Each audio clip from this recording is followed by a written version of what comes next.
Is being recorded to the cloud. Hello for week 6 of R795. This is a test. This is only a test. Parents, do you know where your children are right now?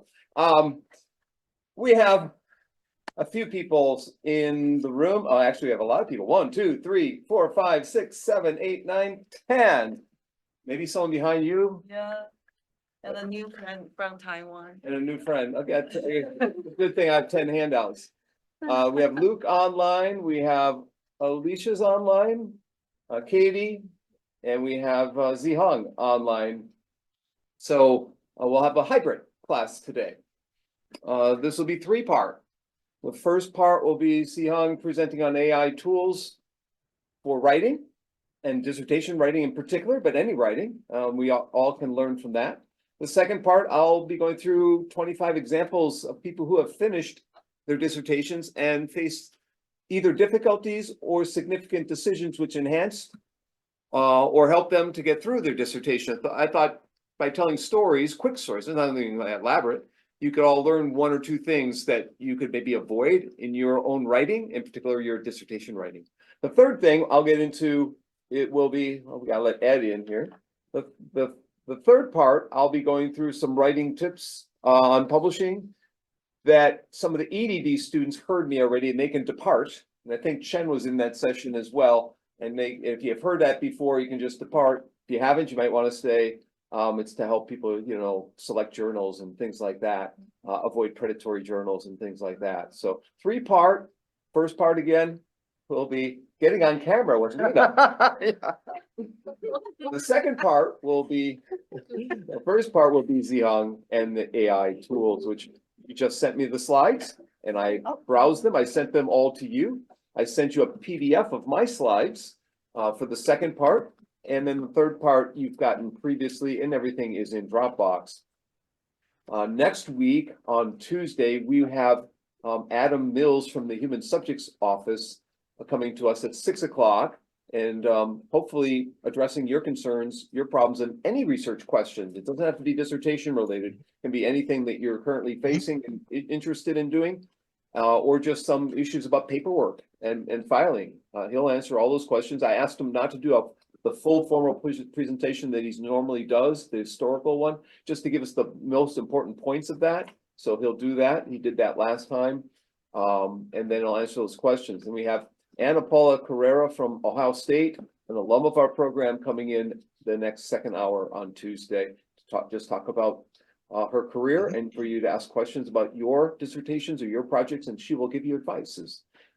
So the man from the Human Subject Office is related to IRB application? Yes. Okay, cool. Yep. So yeah, Adam Mills has been at this for quite a while and he'll be quite good. I've seen him present before. So without further ado, we should introduce someone in the hallway of the School of Education.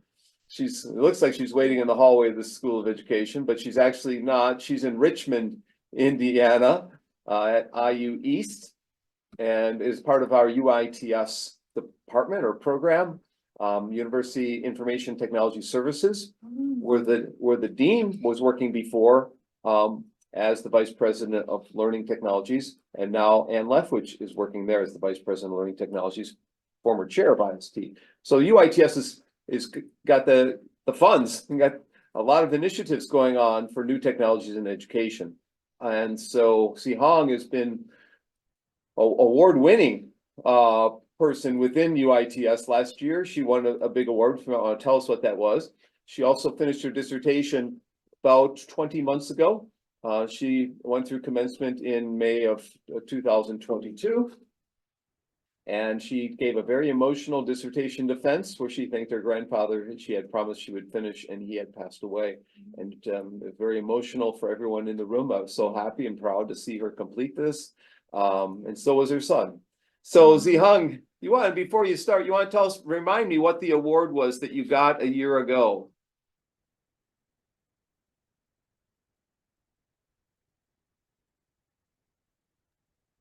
Hi, everybody. Just give me 1 second. Okay, 1.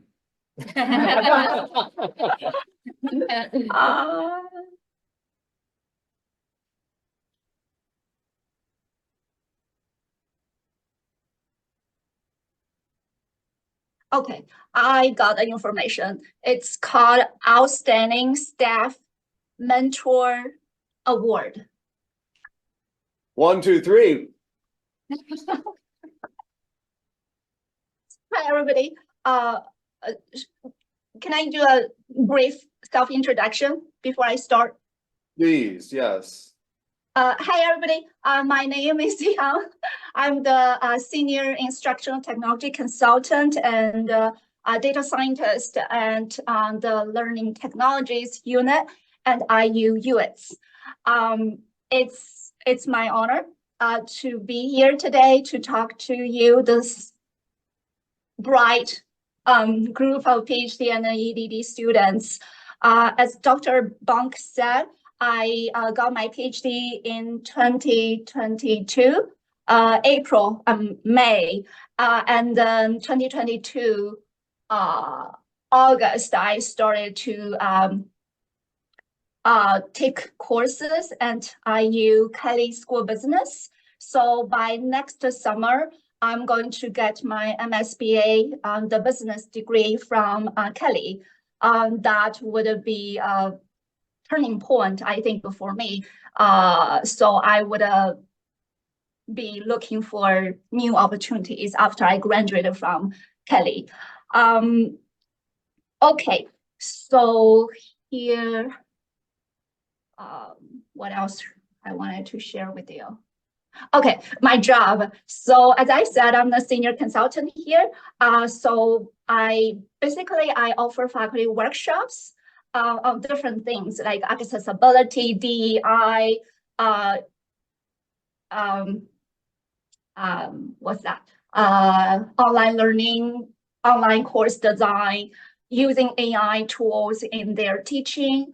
And also I offer faculty consultations and I do research with faculty. So yeah, primarily the three aspects. Now I'm going to share with you my slide.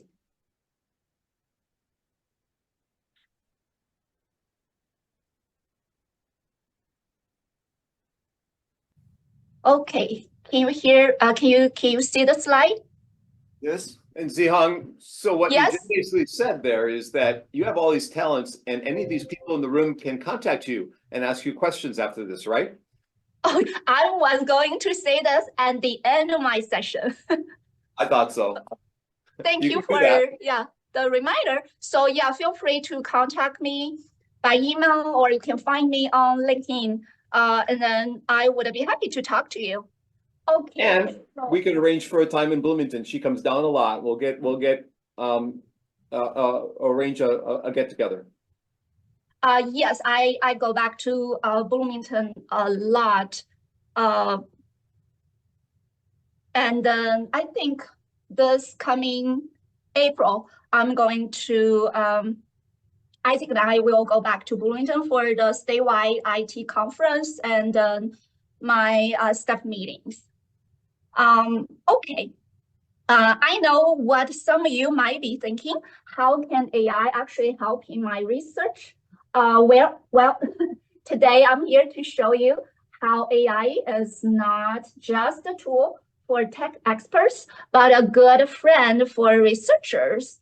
Imagine having a personal assistant who is available 24/7, doesn't get tired, and can process huge volumes of data in seconds. That's what AI tools can offer, from enhancing literature review processes with AI-powered search engines to analyzing data with machine learning models, and even improving the readability of your papers with language models. The possibilities are endless. So here today, our goal is to make you comfortable with these AI tools. And then by the end of the session, you will see how AI tools can save you time and make your research more robust. Okay, let's get started. I have been to a ton of workshops talking about how we can use AI, how we can use ChatGPT in our classrooms, but a lot of times people dive straight into the how without really understanding the what. So I also found that those terms are used interchangeably, leading to so much confusion. So because you are PhD and EDD students, I really think we should take a step back and understand the basics first. So it's just like building a house. You got to know your materials before you start laying bricks, right? Let's make sure we are on the same page when we talk about AI, talk about different tools, especially in the world of education. Here, let's take a quick look at this diagram created by Brian Madden. And then, yeah, here I want to let you know that's not a very concise or very accurate a scientific, like a chart, but this is a chart that give you a basic understanding of the relationships between those terms. So here you can see this AI, this is the AI, the broader umbrella here, right? The green part, and then under that is machine learning. So the system can learn patterns from data. And then under that, we have GAI, generative AI models. And then those, this GAI generates new content from given inputs. So there's inputs, there's outputs. The outputs could be images, text, music, or any other form of data. And then under that is LLMs. I think probably you have heard that a lot. Large language models. And then this is a type of a GAI specifically designed for text data. Okay, and under that, there is auto-regressive models. So it generates sequences like words and sentences, one element at a time. And then within that, there's a GPT.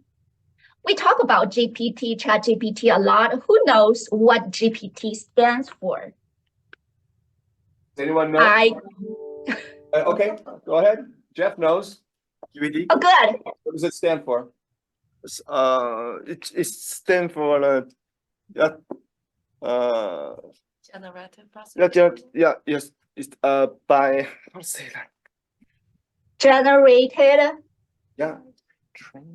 Pre-training. pre-trained transformers. Transformer. Yeah, I forgot the term. Transformer model. Yeah, so now after the session this afternoon, you can go test your friends, okay? What GPT stands for. People talk about this term a lot now, but I think, yeah, you can give them a quiz and then see how it goes. So generated pre-trained transformers, they are a type of auto-regressive model developed by OpenAI. And here, ChatGPT is a specific application of a GPT, which interacts with users in a conversational way. Okay, so here from broad to narrow, you can see AI, ML, GAI, LLMs, auto-regressive models, GPTs, and ChatGPT. Maybe this is obvious, but the deeper you go, the newer the technologies are. So believe it or not, the modern concept of AI is from 1950s, and ML is from the 1960s. And then GAI, generative models, they are from the 2000s. So those are not new concepts. Those are not new technologies. Okay, they are from 1950s, 1960s, and the 2000s. And GPTs here, the yellow part, are from 2018, and ChatGPT is from 2022. Okay, so the deeper you go, the newer the technologies are. And then if you are using ChatGPT 3.5 or ChatGPT 4, those models from OpenAI, they are just a tiny part of the big universe of LLMs out there. Okay, so here you can see the Yeah. full chart from some Yeah. AIs. Can you hear me?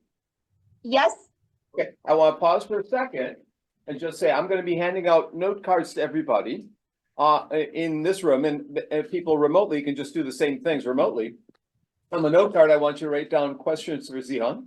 And I'm gonna give everyone 2 green slips or 3 green slips. Just on the green slips, write down what you're learning today. And we're gonna post it on the door. So on the note card, just questions, on the slips, just things you've learned. How simple is that? And we're also passing around Girl Scout cookies here. So Zihang, next time you can have Girl Scout cookies when you come. I brought 3 boxes, I think, of Girl Scout cookies. So the first 3 people who ask a question of Zihang will get a box of Girl Scout cookies if they're in Bloomington or want to pick them up. I'm not going to ship them. I'm sorry, Luke, Ed, apologies, Katie, but yeah. So just want to mention that as well. Yeah, you're doing great, Zihang. This is thank you. Can I go ahead? Yep, you can. Okay. Okay, so here I found this very cool chart from developed by some AI scientists. So basically here it visually shows or compares the LLMs based on size. Let's see here, you might be able to find some familiar names like GPT-3. There is I think Google Bard, and Meta's Llama. There's a bunch, and also so GPT-4 here, Llama here from Meta. I'm not sure whether you can see my cursor, but yes, you get the idea. So here it's just like a family photo, right? Where you can see who is the tallest and then to the shortest. This is based on size, okay? Based on the language model size. So we have just taken a very quick tour through some AI lingo, but I want to say that no pressure to know it all back to front. And then the big thing to remember here, even though everybody is buzzing about, ChatGPT-4, it's just a single star in the AI galaxy. So when you are piecing together your thoughts about AI, don't ever get stuck on just one example, one application. Think of AI as your kitchen, okay? And there is a whole bunch of kitchen gadgets out there, blenders, and then what else? Microwave, a lot of gadgets out there, and then for you to explore. Don't get stuck just on one application. Here on this slide, you can see there's a massive list showing you some of the best GAI tools. Oh, by the way, Dr. Bong, yesterday I attended your webinar. Oh, and so I think you talk about the GAI tools. And then today, I think in my slides, we are going to some overlapping stuff. And then but I assume your students probably already started to use like a chat PDF. So I'm going to probably skip if it's okay to you, but we'll see. If you've got a slide on it, you should mention it. They probably are not using it fully. And okay. Probably a very brief introduction. Yeah, we have to think about teaming efforts and doing this talk and my talk combined, but that's another day. Yeah, sure. Yours is for teaching, but this is for research. Right. And then you can see that we have GAI tools for different kinds of different forms of data, for coding, for speech, for images, video, and here is a piece for research. This is what we are going to focusing on today. Research, how to use AI tools, what kind of AI tools you can use for research. So first, I want to kind of show you some tools, the AI tools for literature review and management. The first, of course, ChatGPT. I have been using ChatGPT for every day now and work, and also for my own research. And then I guess some of you have been using that, but if not, I hope the information I present here would be helpful. But if you already know this, Thank you for your patience. So one thing I want to mention is asking good questions, designing good prompts is a good start. So like here, what I put here, like, okay. So there are some examples, some prompts you can use, you can refer to when you use ChatGPT. Like I'm doing a literature search on ABC, and I would like some specific and relevant keywords. So if you are not sure about the keyword, which keywords you want to search, for your literature. So then for your topic, you can start from here. And then if you want to, get a structure or get outline for your review, then you can use the second one. And I'm going to show you the real demo in a little bit. And then you can ask ChatGPT to critique his own response. Like you already generate some response using ChatGPT, and then following up, you can say, okay, please critique your previous response, and then based on the critique, please provide me a improved version. And then you can simply asking, please help me find a few, what kind of papers on ABC. So let me show you some examples here. To save time, I already got the stuff into ChatGPT 4 ahead of time. So I'm going to, show you the results I got. Now, let me enlarge this, just make sure you can see it. Here, I say, okay, I'm doing a literature search on online student dropout. There are a lot of students, they drop out in their online learning, and I would like some keywords, okay? Help me find some keywords. So this is the results I got. Online learning retention, okay, that's a good one.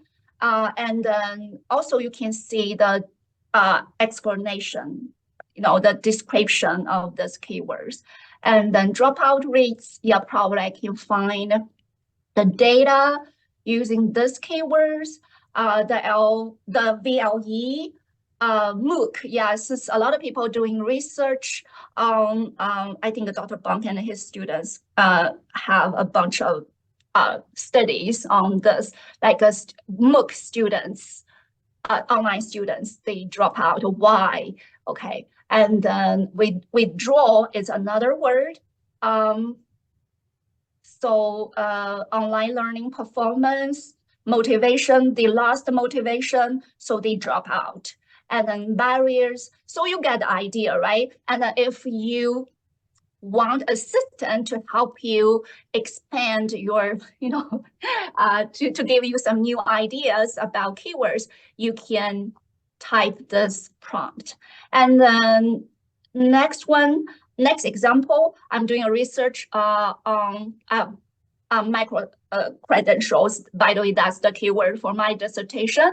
And then here are the keywords I got from ChatGPT. Digital badges, lifelong learning, professional development. Those are actually the keywords I used for my dissertation. But when I was doing my dissertation, ChatGPT was not there, unfortunately. And then MOOC, yeah, so this is a good way to find keywords, and then you can start from there. Another thing is, okay, I want to do a literature review, right? But probably, I guess you already got outline or structure, like a template or sample from your advisors. But you can also use ChatGPT to help you get some ideas for structure, like how I can organize my literature review. So here you can see the introduction methodology, and then I'm going to focus on this part, review the literature. So the example I give here is availability of mental health services and student online learning performance. So nowadays, a lot of mental health services are available to students to help them to keep them motivated, engaged in online learning. And I want to do some research on this topic. And then for the structure of the literature review, you see, I got some ideas right here. Okay, first I want to know what kind of mental health services available to students in online learning environments. So the types of services, okay, I can do that. And then second, impact, okay? So mental health support. So this is a factor that affects students' online learning performance. And then, yeah, definitely I can find some papers on this one. And the next, yeah, the factors influencing the relationships. And then, yes, so I can follow the structure and then start to searching for more articles or papers on my topic. I can start from here. Okay, this is one example. And then another, let me see. Here, another demo. No, not this one, new chat, okay.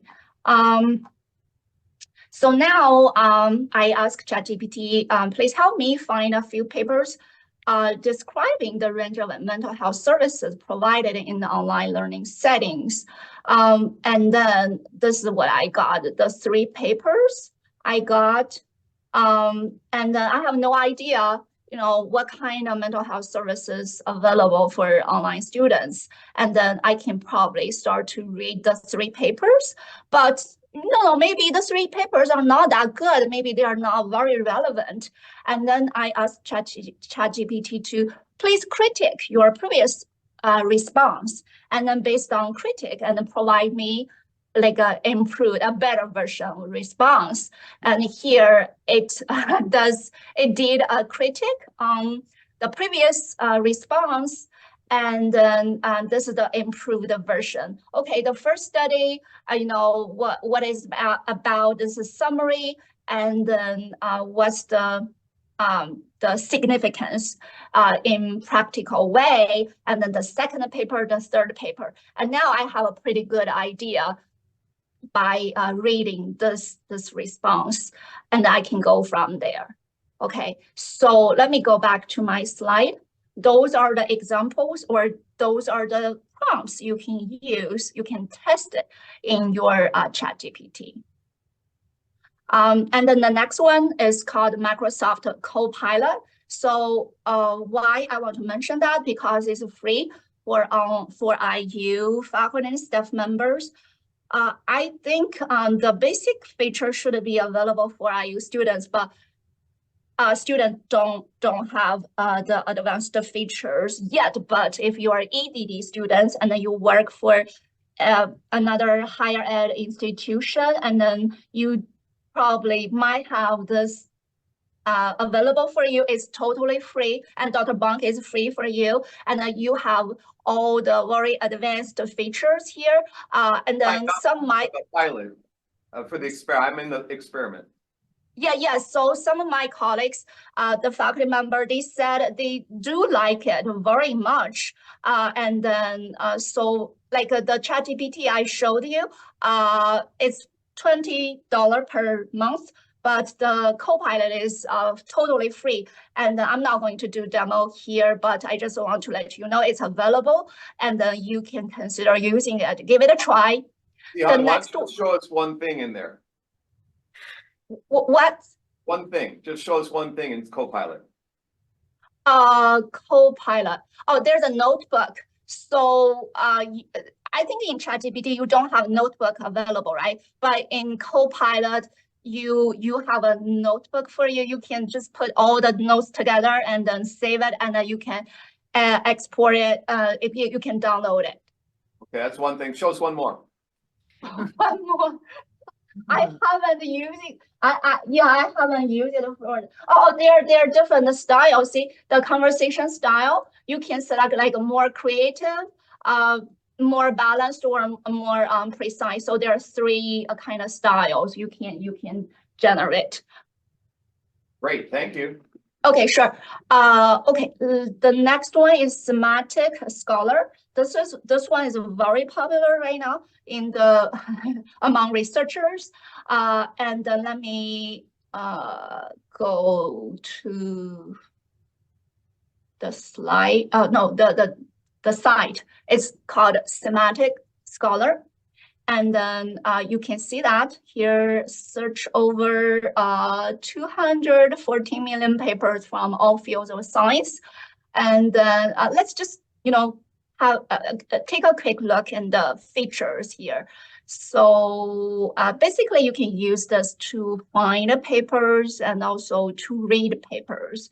So find relevant research, right? And it search different databases and journals, conferences, and then they have this concept that you might already hear that people talk about that a lot for researchers, TLDR, too long didn't read. So you don't have time to read through, those papers, the summaries or abstract. You can just read TLDRs. They are super, super short summaries. Let me enlarge this, probably kind of not. Okay, so yeah, you can just skim the TLDRs and then get a sense of what this paper is talking about, and then you can just make a decision whether you want to read through this more carefully or you want to drop this paper. And then you can check highly influential citations here. Under each paper, you can see it will be marked as highly influenced, and so you might want to read those papers, spend more time reading those papers, highly influenced. Yes, and then cite, and there's a cite button. You can click on that, and I'm going to show you in a little bit. So we are going to just right now we are going over the features, and then for APA style, yeah, you can directly copy it, the citation. The beauty is you can manage your papers in one place. So once you have a free, you set up account, like this is my account, you can have a library available, and then all the papers you found, yeah, you can store and organize all papers in your online library. And then and then once you create a folder there, and then you put a bunch of papers inside, you are going to have the AI-powered research feeds. It automatically generates paper recommendations for you. You even don't need to search for papers. The system is going to push the results to you. So generate some papers relevant to your topic to you. And then I already talked about that. The personalized AI-powered paper recommendations. And then you can get notified, right? You don't need to, search for papers every day. Instead, you can set up like automated email alerts. And so you are going to get emails once there's some new citation, new papers available. And then you can check updates, explore topics. So understand the paper with AI. Yeah, this one is for reading. When you read papers, you can use this tool to get a better understanding of a paper. Let me show you. I put one my stuff here. So how about student mental health? Student online learning performance versus mental health services. Okay, just put some keywords there and then do a searching, and then this is the results I got.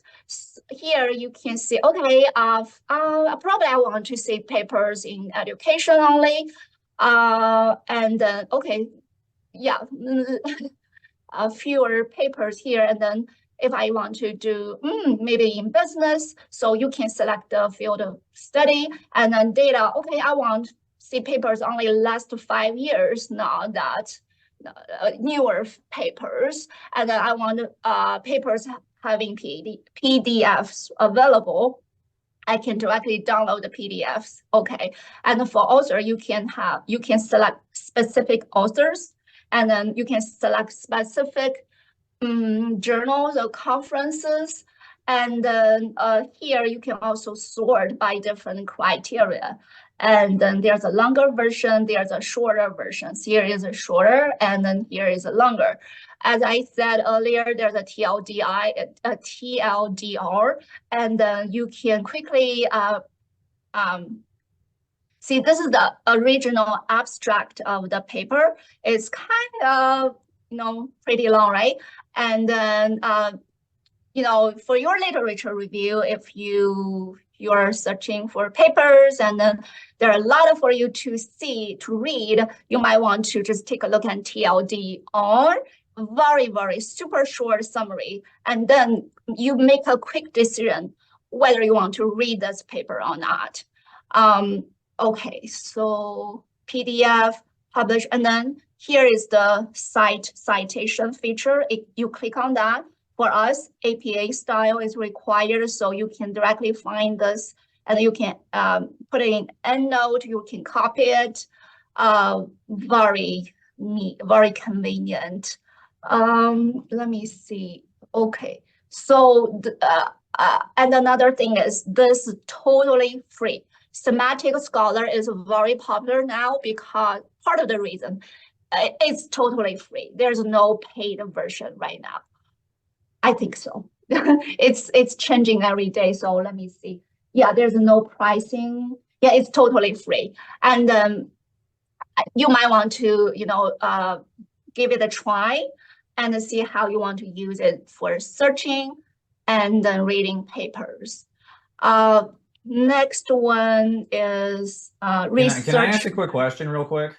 Yeah, sure. Yeah, so on that, so I'm actually messing with it while you're talking a little bit, and this is pretty impressive. Okay. It seems like it saves you a ton of time. Like, yes. how would you say, like, compared to just like doing a typical like Google search or like going through an institutional's like research stuff, like you find this super valuable? Because like for me, what I'm gonna want to study for my dissertation and everything is sort of kind of unknown in terms of normal research. And like I was able to quickly just kind of go, like, even just widening the search results a little bit, I was already able to find stuff that like I couldn't find when I was being super specific. So when I broadened it, I was able to find more stuff. Like, how much time have you have found that is saved by doing something like with Semantic Scholar? I was going to kind of talk about this and at the end of the session, like I apologize. The challenges, but it's a very good point. Thank you for, I can just talk about now. So my suggestion is not only using one application, only one website, just combining different tools and then trying different. I still use Google Scholar.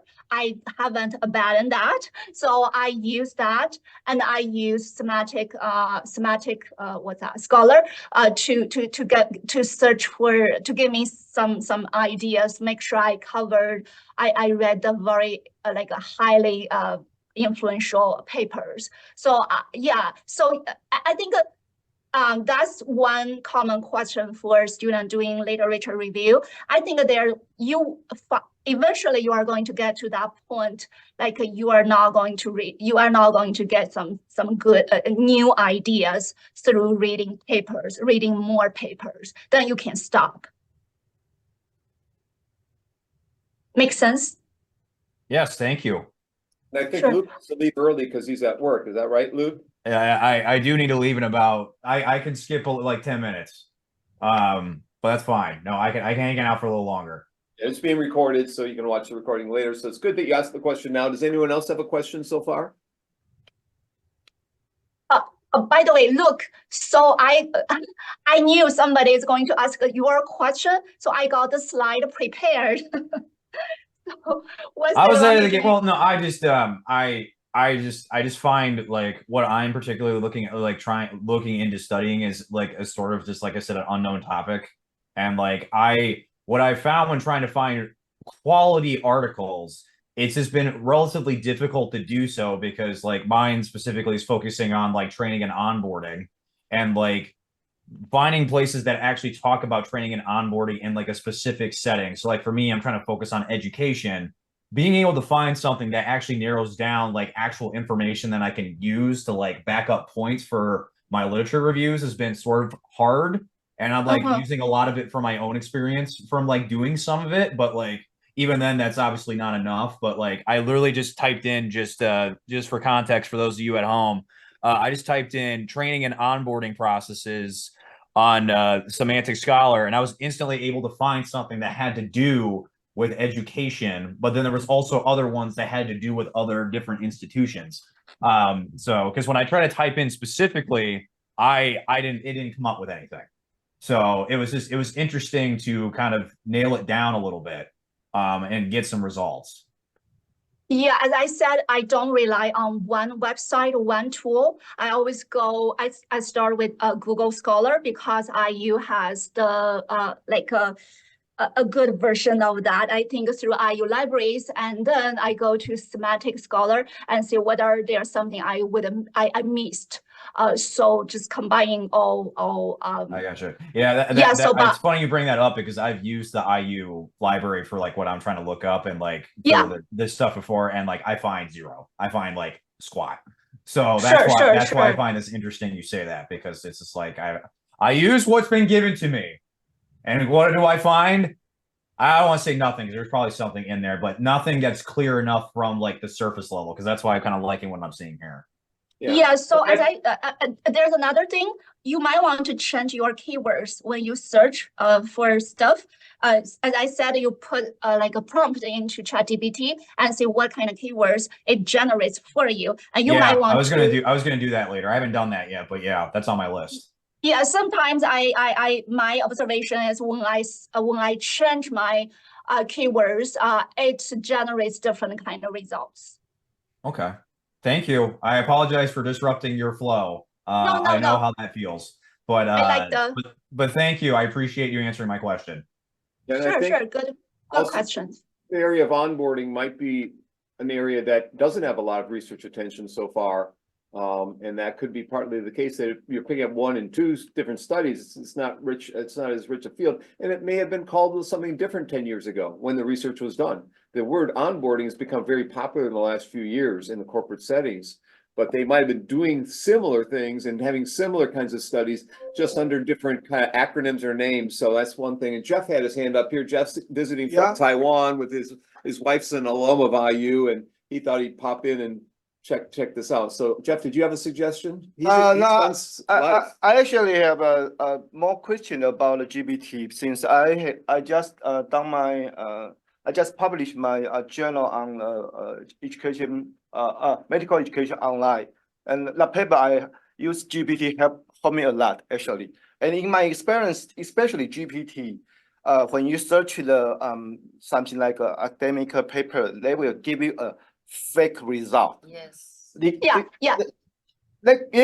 you a result and it looks like really true. Okay, really true. But actually you cannot, if you try to find a title, you cannot find a result actually. So that's what I have a question. And the other question is and the other question is I try to use the other tools you just mentioned about that.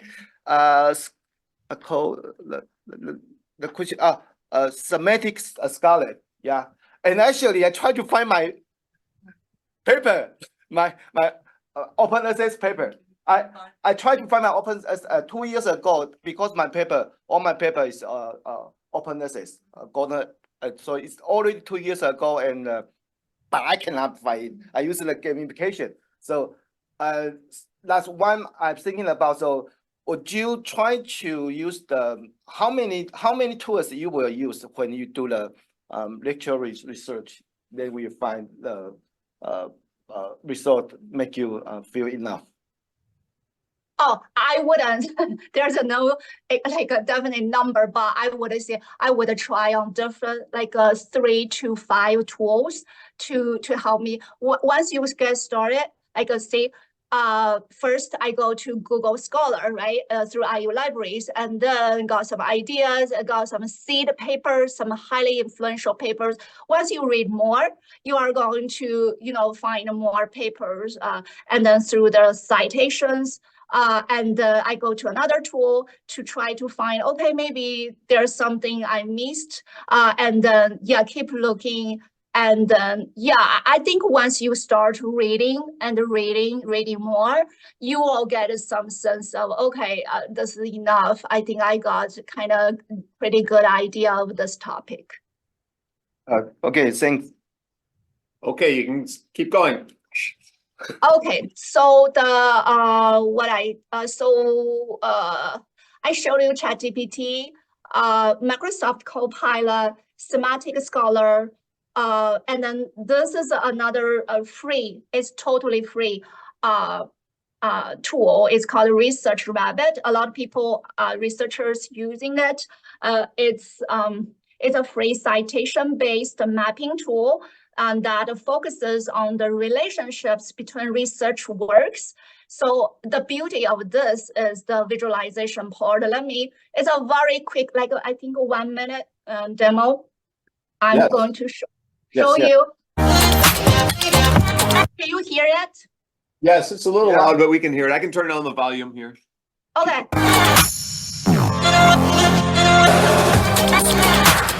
You've got mail.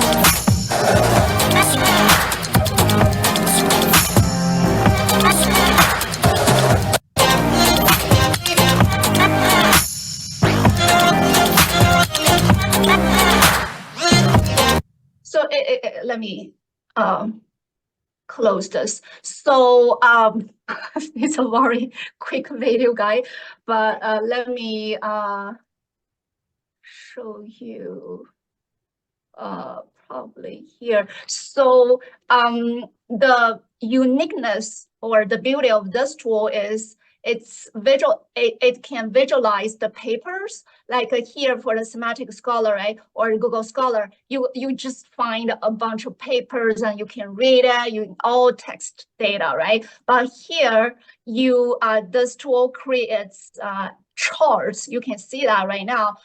It's moving, and you can see how those papers from different years, from different generation, how they connect to each other, how they talk to each other, and then through the chart, you are going to see, okay, there is a paper. It's highly influential, and a lot of people cited this paper. I believe Dr. Bunk's paper is such kind of paper. So people would, if you found those papers, you would want to spend some time reading those papers first. So visually, you can see, okay, wow, this paper, it's connected to a lot of papers. I'm going to read it first. So I think that's the beauty. And then you can discover the author networks, like who work with whom, and then how they work with each other, and then they have some partnership, those kind of things. And then you can share your collections. And then, I think that's kind of the one feature I really like for Research Rabbit. You can just quickly search for something, and then you can see the visualization. That's the free tool. And then the last tool for literature review of finding papers is Lit Maps. There's a free version, but also there are paid version. And it's kind of more advanced than the Research Rabbit. This is a totally free website. And then this Lit Maps, you can see that, and then it shows you all the papers you found, and then their connections, their relationships, and then it recommends literature for you. It generates so you can finish your literature review faster, and when you can get alerted. This is discover authors, the literature maps, right? It generates generates literature maps for you. And if you're interested in, finding one specific researcher's papers, you can see their portfolio there, and it has been used, in 150 countries. Yes, so I'm not going to demonstrate everything here, but just to introduce the site to you as a PhD or EDD student, I believe you have the ability to play around and then, finding the features here.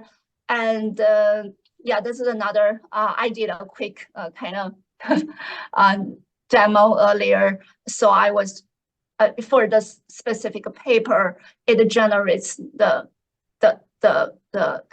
connected papers for me, the map.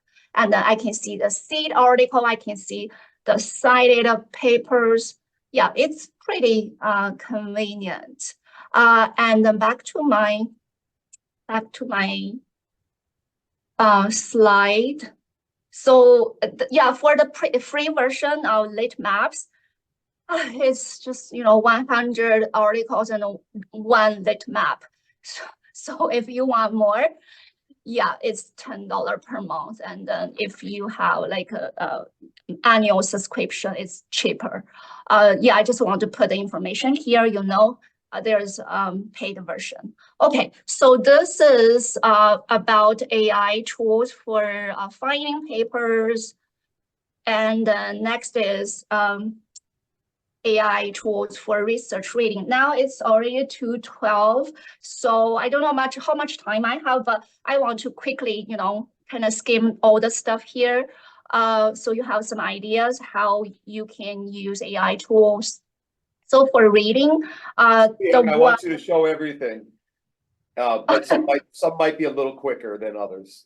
This is I think they are PhD and EDD students, so you don't need like a detailed demo from me, but I do want to introduce those sites, so you can just search for those sites and then you can start to play around. So the first site is SciSpace, where it is, SciSpace. So here. Actually, this choice, you can also use it for literature review. You can use it to search for articles, but this is not my point here. My focus here is to use this tool to facilitate your paper reading. You can upload PDFs here, right? And then let me show you something I already got. So earlier I already uploaded papers, 2 papers here, and then it generates automatically some information for me, like the summary, the results of the study, and then the methods used in the study. So it's pretty neat, and then you can filter. You can do a little bit different kind of filtering, and which kind of information you want to generate. The different columns you can generate using that, and also you can export the data. And then, I think this is very good for like a meta analysis. When you have a lot of papers, you can use this to compare the methods they use, the results they got, something like that. And then let me go back to the home page. So here's the tool I want to show you. You can read with AI Copilot. It's called a SciSpace Copilot. Now, I already uploaded this paper. So here is the paper I'm reading this week for my business course. So it's using machine learning techniques to predict retail inventory, and it's very complex.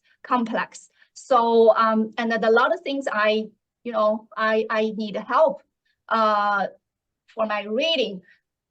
So for example, I can highlight this part, and then there is a pop-up window. I can ask the system to explain this part. It can summarize this part, and then I can get related connected papers And I can highlight this, and also I can save this to my notebook. So it's pretty neat. Like here, I did some testing here, right? I asked the system, okay, the methods used in this paper.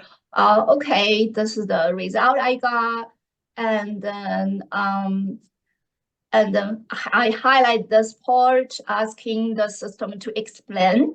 So I got some explanation here. And then the beauty is, in ChatGPT, I cannot highlight some formula to ask for help for explanation, but here you can do that. You can do formula, you can do math, statistic, explanations. So this is a very neat tool for you to read, to facilitate your paper reading. And this is not about reading, this is about writing part. Like I think this is a good tool for faculty, for instructors, for their teaching. Student can use this tool to paraphrase, to rewrite some part of their papers, and then there are different styles you can select. Okay, so this is about the size space, okay? And I got some key features here in the PowerPoint if you want to take a look. Yeah, it's in the slide. And then the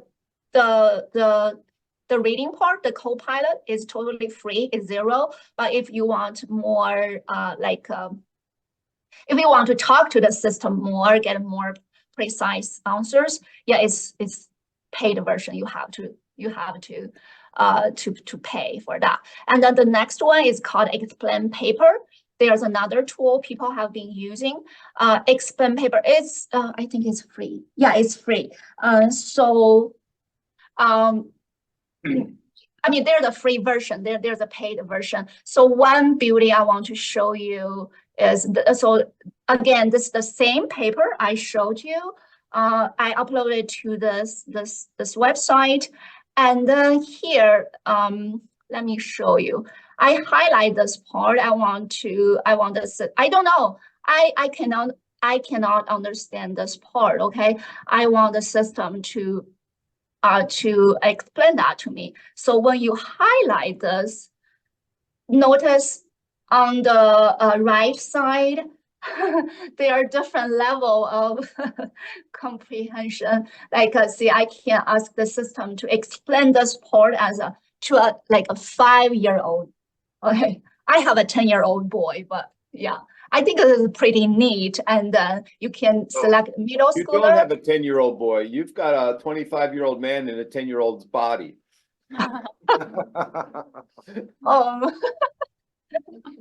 Yeah. He's very high smart, schooler, like his mother. and undergraduate, yes, undergraduate, and then yeah, I think this is a pretty good like a teaching tool actually. For middle school, high school teachers, they can use this. When students read papers, they can ask the system to explain to middle schooler, high schooler, undergraduate, graduate, and then expert. So yeah, I tested it like for this part. Like this sentence. So I want to say, okay, for 5-year-old, explain it to me. And yeah, it's very, very easy to, yeah, I feel like, pretty, for example, now I'm having a bad day. I'm very exhausted. I don't understand all the stuff here. I can just highlight it and then select 5-year-old, and then it can use very simple English to explain to me what this is talking about. Okay. So this is one feature I like about Explain Paper. And then again, there's a paid version, there's a free version. And the next one is, this one, Dr. Bunk has been using that chat PDF, right? So I think the Dr. Bunk's students probably have been using this tool already, but if you haven't used it, okay, so you can simply drop a PDF file, upload a PDF file, and then have some interaction with the system, and then the system can generate some questions for you, or some answers like summary of this paper, some key takeaways from this paper. Yeah. Can You know. you hang on a second, Zihang? So Chat PDF, I think is a pretty interesting tool. If you're gonna teach somewhere, you can put the PDFs in before class and have it generate possible questions. You have generate possible content areas, key points. You could maybe compare and contrasts to, can you put two PDFs in and have it compare the two PDFs? Zihang? For this tool, I don't know, but for which one? How is it different from explain paper? The explain, where? I have too many tabs here. Explain paper. I just like this explain feature, as I said, for different groups of target audiences. And then for Chat PDF, yeah, I like this part. Like it generates, those kind of Right. questions. Like as an instructor, I can use this feature. I can use this. I mean, maybe put this as a assignment for my students, and then I use the system to generate some questions, and I can put it in discussion forums, ask my student to answer those questions, and also maybe asking students to use AI tools to generate results and then compare the results among different platforms. That's why Against my talk was yesterday. Raise your hands if you've ever taught any class. If you've ever taught a class, raise your hand. Anything. Okay. Anything at all. Anything. Could be teaching your 5-year-old. Okay. So if you've ever been under the stress of teaching a class, we all fall into the trap of last minute prep. Chat PDF helps you psychologically get through last minute prep because it gives you 5 questions or 10 questions to ask when you go into class. You have something to go in with, not empty or not an empty slate, right? Dissertations. Last semester, I used Chat PDF to generate questions for a student's dissertation. Okay, I didn't ask exactly the questions generated, but it was a trial. I wanted to see what it would generate. It was okay. The questions asked, a little bit naive, actually, but it helped me shape what I want, what I'd focus on. Maybe this is an area that's useful for a question. Most of the things he was asking was, I wasn't going to, but there were a couple of things that brought me some insights that I had to reshape the questions a little bit. And you could, as doing a dissertation, you could put in it for maybe potential summary points. If you're going to summarize your dissertation for someone, it might provide you with the elevator talk for your dissertation. There's all sorts of things and derivations from that simple one tool.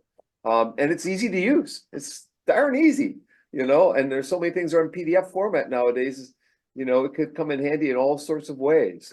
So I like that you showed us, Zihang. You want to comment on anything I said, Zihang?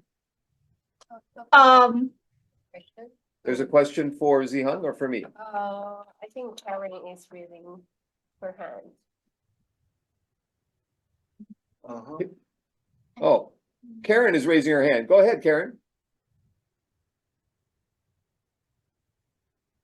Karen's in Houston. I'm sorry. Yes, sorry about that. I was raising my hands when you asked if anyone taught. Okay. I did. Of course. But I Teaches also have a chemistry. question. Yes, yeah. I also had a question. You haven't talked about this yet, but plagiarism checks. I don't know if you had it planned. The slide, ethical considerations, I was going to talk about the bias, the data privacy, the cheating stuff, those kind of things. Yeah, but this is not a session about that, but I just have a slide for that. Okay. You can And have the comments too, Zihang, on that what you work with faculty that are doing things. So if you have stories to tell about how they're reducing plagiarism in their classes, please add that in when you get to that slide.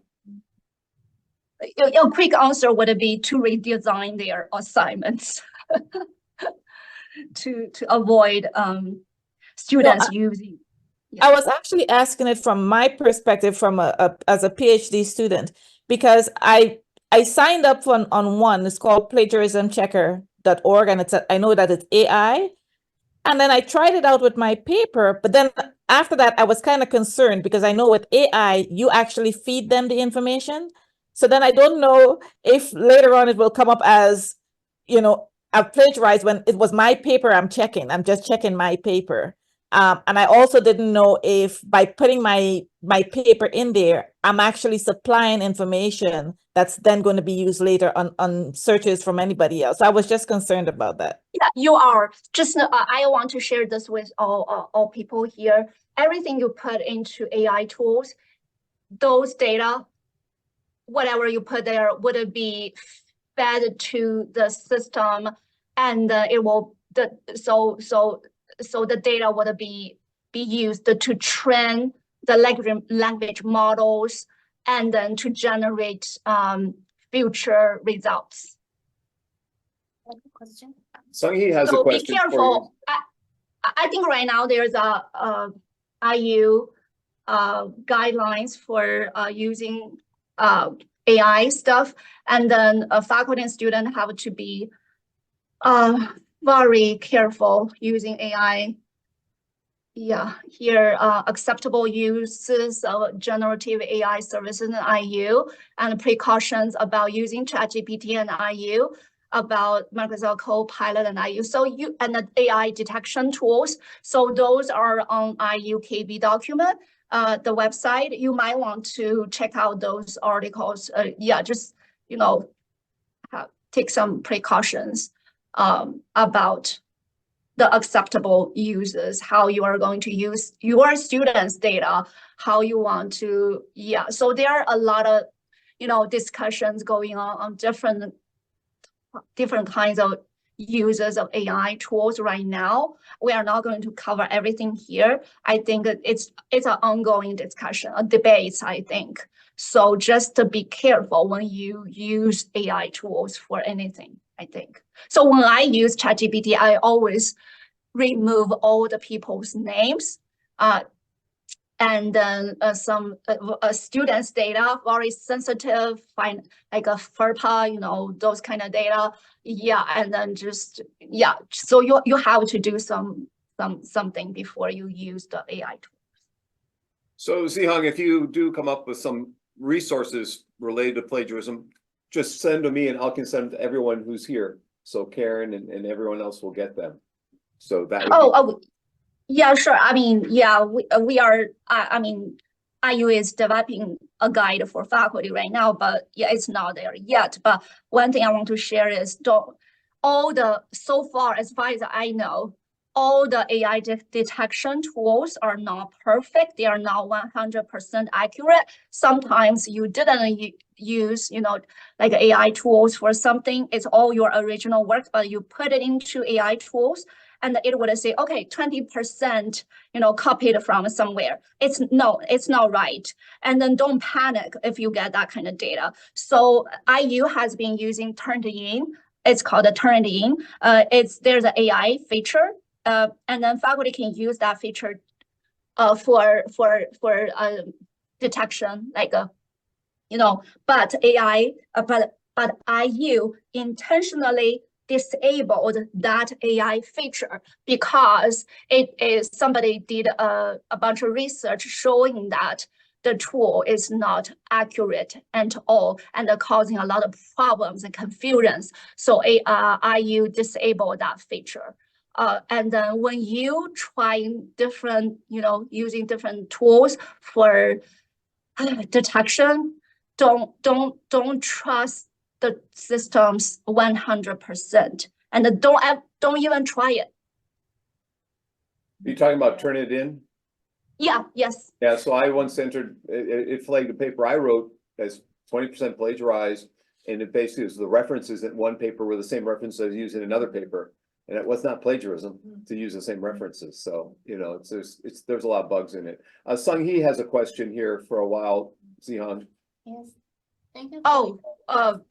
Presentation, and you also give me an answer, but I wonder, when you summarize your journal, is there any hallucination also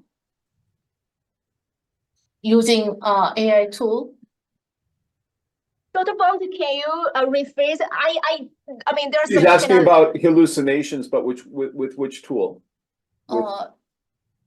AI summary. Summarize the, Yes, we know hallucination Happened, yeah.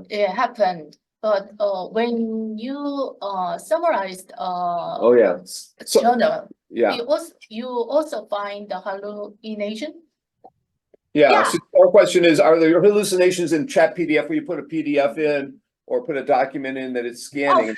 I haven't It found happens a lot. hallucinations in that kind of, have you? It happens a lot, actually. I mean, the result is not accurate, and then the paper is not what I wanted. It's not relevant at all, and yeah, and also yeah, it happens. So you're talking different thing, whereas it's giving you a paper, it's hallucinating that this will be important to you. Whereas I'm saying I'm giving it a paper that I know I want to use in my class and having it summarize the paper.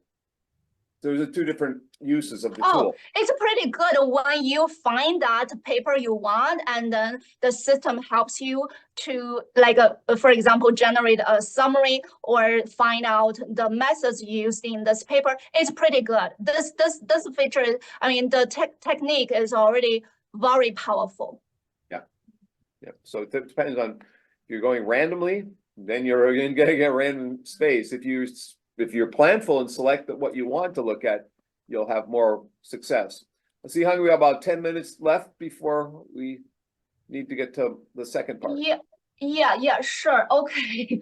Okay. Another thing I'll quickly show you in ChatGPT, there is Explore GPTs. There are different versions of ChatGPT.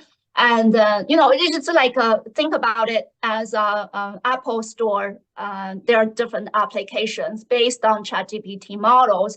And then under writings, I highly recommend this Academic Assistant Pro for your writing. And you might want to just give it a try. And then under research and analysis, those are the tools very reliable, and then those tools, they use the ChatGPT database, the models to generate for different things. Like you can see that size space, the tool I introduced earlier, it's already integrated into the ChatGPT website, so you can access this tool through a ChatGPT website as well. So all the tools, those are for finding, evaluating, interpreting, and visualizing papers for your research and analysis. So you might want to take a look at that. Okay, next is AI for data analysis. Since this is for literature review session, and then we are not, talking about data analysis, but I want to point out that you can use ChatGPT to generate coding stuff for your research. Like, for example, I'm learning machine learning techniques and business school. So I have been using ChatGPT-4 to help with my Python coding, and then it's very powerful. I cannot imagine without ChatGPT-4 how I'm going to learn this coding very quickly and very efficiently. And it's just like I have this personal assistant available for me to debug my coding and then to help with my coding. And then ethical considerations. I mean, there are a lot of things we can talk about, and you can talk about it for hours, right? But one thing I would like to show you, I think is very powerful, actually. So when we talk about bias, and then earlier, Luke was asking about, the accuracy of finding papers. Actually, sometimes you couldn't find a paper. I couldn't find my papers, and then it's not very powerful. And then you might want to use different tools to explore more, and then you might want to wait for a day to try one more time. So their systems, they are not perfect. And then in terms of bias, this is a very powerful paper. Whenever I think about bias, I think about this paper, and I remind myself about I need to be careful when I use AI tools for anything. So this article is from Bloomberg, and then humans are biased. Okay, JAI is even worse. So basically, the authors, they did some analysis on the images generated by AI tools. I think that this is for images, but it's applicable to all other forms of data, like texts, videos, audio, those kind of stuff. Okay, and this is for images. And then let me show you. I really want to show you this. So here, what's your observation? High-paying occupations, all male, right? And then low-paying occupations, Asian, female, kind of, okay. And then under here, see, industry researchers have been ringing the alarm for years on the risk of bias being baked into advanced AI models. So anything you fed into AI tools will be used to train the model, will be used to generate future the results in the future. So definitely the original data is already biased, and then definitely we don't expect the AI results unbiased, right? And then there are more. If you are interested, I have the link available in the slide. You can see this is a photo of a lawyer. See the pattern. And then for criminals, right, this drug dealer, and then you can see for terrorists, okay, definitely you can see a pattern, right? And then this is the inmate for photos, and then for drug dealers, okay, and then this is a very powerful or amazing data, I would say. So you can see how bias has been baked into AI models. So be careful when you use AI tools for anything, for your work, for your research, for your personal communication, anything. And definitely there are challenges and the limitations of this AI, like how to detect, the cheating, right? Who is cheating? Faculty want to know that, but no, there's no perfect tool for you to detect that, right? And here I put it, it's important not to rely on one tool for all of your research. You have to try different tools, like Google Scholar, and then the tools I introduced here. Just give it a try. You won't be able to find anything without trying. You have to start using it, give it a try, see whether you like it or not. And then it might fail, it might dissatisfy you, and then it might be disappointing, but keep trying, keep doing it, and until, the point is literature review, doing that, you have to, you are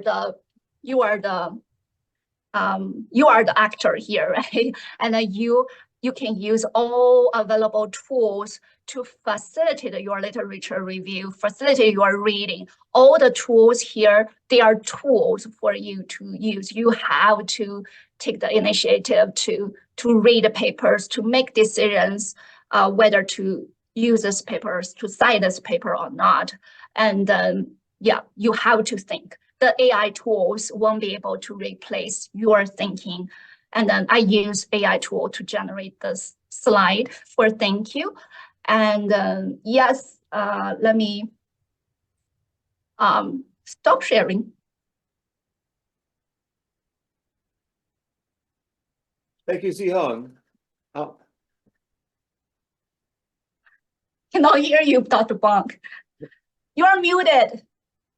Thank you, Zihang. I don't think we're muted. Can you hear me? Oh, yeah, okay. Yes. Good.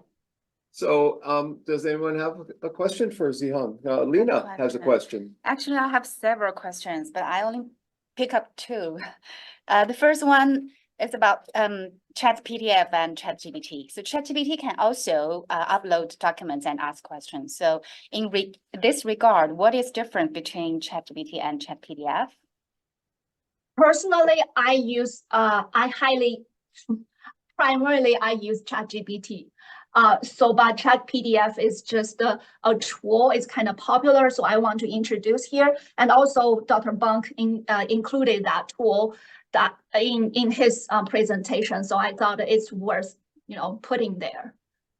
Again, there's so many PDFs out there. Yeah. As a faculty member in a high publisher parish world, everything's PDF. It's just a simple tool. It's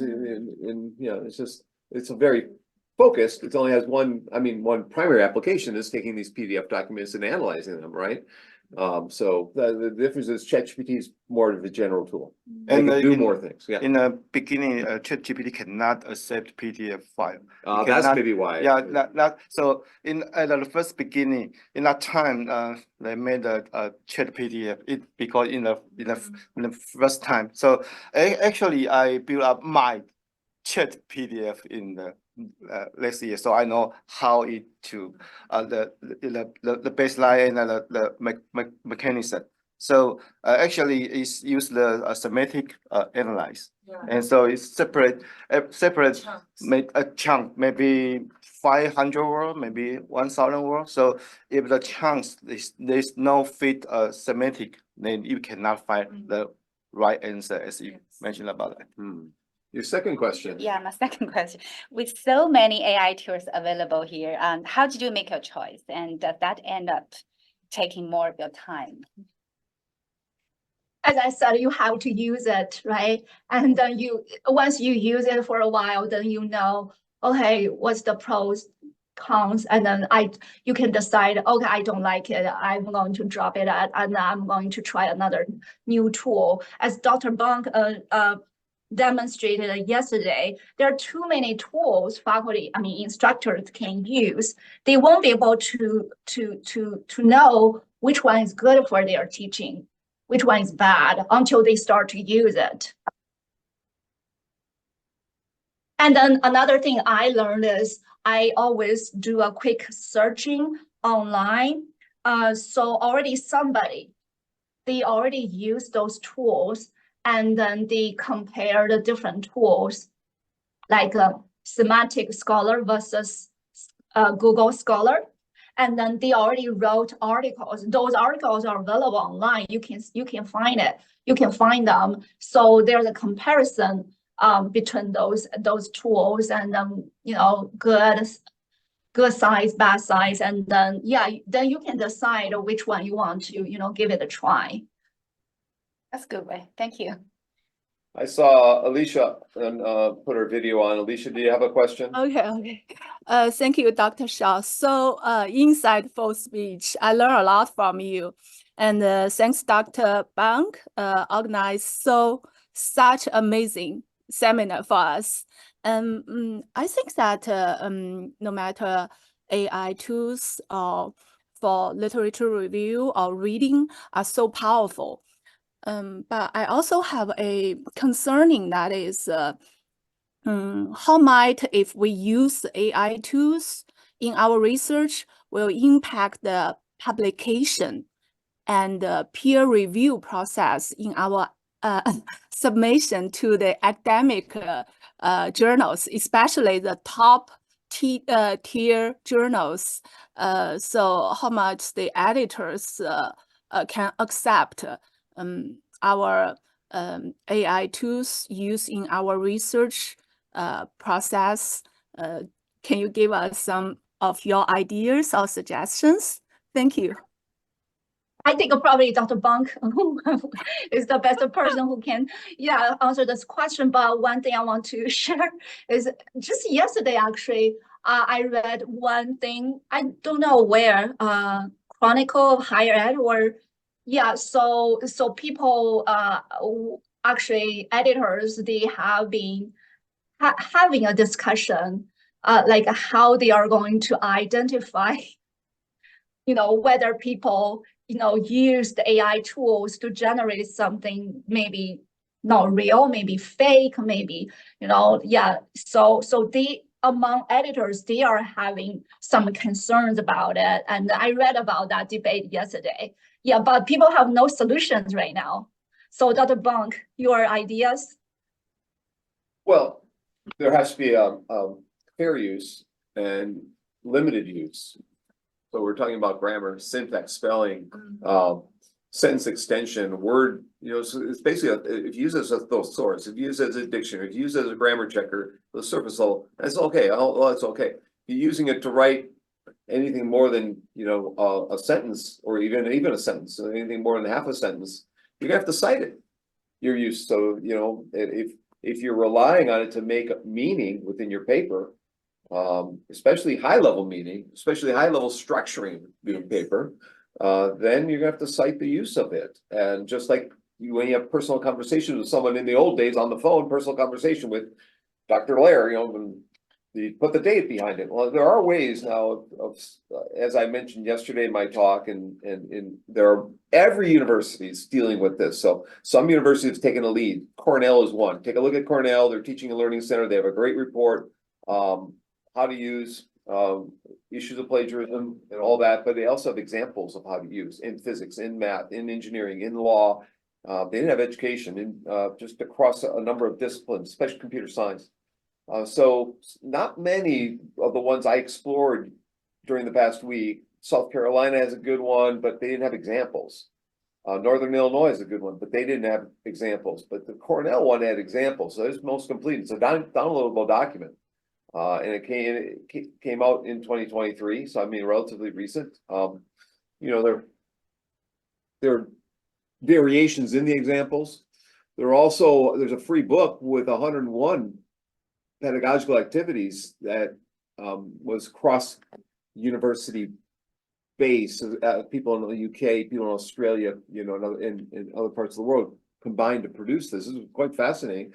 So there are resources emerging, and if you just type in WebCT or ChatGPT plagiarism guides, right? Plagiarism guides or citation guides, you'll get a lot of resources from MLA and APA, and how to cite the resources. So I until we have like an APA manual for ChatGPT and generative AI, or an addendum to the APA manual, we're going to have to rely on what the universities are publishing within their teaching and learning centers as to how to go about this. And as I said, there are a lot of them out there. As Zihang said, there's Chronicle of Higher Ed having summits and institutes, because this is a new area. This happened when online learning happened. This happened when MOOCs started. Just has a lot of attention on it. 5 years from now, it would be, oh, that's how we do it. They'll all be decided. But right now, we're in a state of flux. And I would tend to be on the conservative side if you're worried about plagiarism and things like that. And use it for starter sentences. Use it for starter. If it generates a paragraph, rewrite everything. I would rewrite everything that it creates for you, and then you won't have to worry. If you're using entire paragraphs, that's going to be a concern. It's going to be flagged. The language that these techie tools use is pretty odd at times. It sounds really sophisticated, but overly sophisticated at times. And you're like, that's Chet. I can tell it's AI there. The editors, when you start using everything's a 5-syllable word, I mean, I only know words above 3 syllables. So if I start using 5-syllable words, I'm going to get flagged right away. So there's caution there in the use. And so I just wouldn't rely on it for too much, other than getting you started and then at the end, and maybe editing your document, or in the middle, using it as the source, having it give you words. That be a way to increase your vocabulary, at the same time improve your papers and fine tune them. But this will all, some other rules be coming up, I'm sure, in the not too distant future. Maybe journals will come out there where they have AI plus journal, we accept papers that are co-written with AI. And I'm sure everyone's going, but then if you're in a university setting, those papers probably won't count a whole lot for tenure. They might get published, the universities be really slow dinosaurs to be accepting of those kinds of things for as one that counts towards tenure kind of thing. But there probably will be such journals that come out or books that are co-written, you know, with AI and a human AI interaction, you know. So that's anything else for Zihang? Thanks, both of you. Very Uh-huh. helpful. I would like to. We miss you here. Jill? So, Yeah, I would like to add, Dr. Wang, we miss Alicia. This is the first. And secondly, I would like Thank to you. share my experience. Yeah, my experience is we are managing the open-ended research, such as brainstorming to looking for the new articles or new ideas. I would not solely depend on the AI tools. I would combine the traditional electronic database and my AI tools. For example, probably I would just give some keywords to my AI tools, and then I will re-examine the credibility of this kind of information in the traditional electronic database. Yeah, I think that's more trustworthy, and I don't think AI would, I don't know. I mean, the AI at the current stage would not replace people's cognition. Yeah, for example, if you are going to write a new research, I don't think they will replace us. Yeah. Other Dr. Bang? comments? Let's get one last comment or question. Dr. Bang, Yeah. before I go, so today is Lunar New Year's Eve. So yeah, so among this group of students, if you do celebrate Lunar New Year, Happy New Year to you, and then 新年快乐. And I really hope you enjoy a good day today. And yeah. Happy New Year, 新年快乐. Thank you.